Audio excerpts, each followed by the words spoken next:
Les manifestants avaient prévenu la police de Manchester et le rassemblement était autorisé. Devant le consulat chinois dans le quartier de Victoria Park, une poignée de militants déroulent des banderoles. En ce jour d'ouverture du congrès du Parti communiste à Pékin, ils protestent contre un troisième mandat de Xi Jinping et contre la répression à Hong Kong.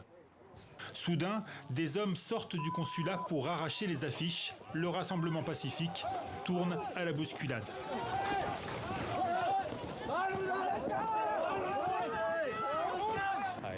Lorsque nous avons essayé de les arrêter, j'ai été traîné à l'intérieur et attaqué. C'est totalement inadmissible. Ils n'auraient pas dû faire cela. Heureusement, des officiers de police m'ont traîné dehors. Nous avons la liberté d'exprimer notre opinion. C'est pour cela que nous manifestons.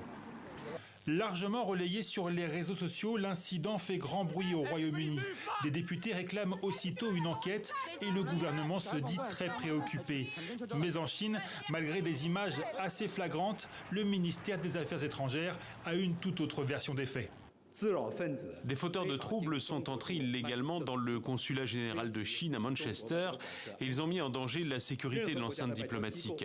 Les missions diplomatiques étrangères de tous les pays ont le droit de prendre les mesures nécessaires pour préserver la paix et la dignité des lieux.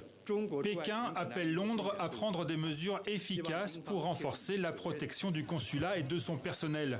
En guise de réponse, la police de Manchester a publié un communiqué. Elle confirme que ses agents ont exfiltré le manifestant du consulat pour lui éviter toute blessure supplémentaire et qu'une enquête est bien en cours.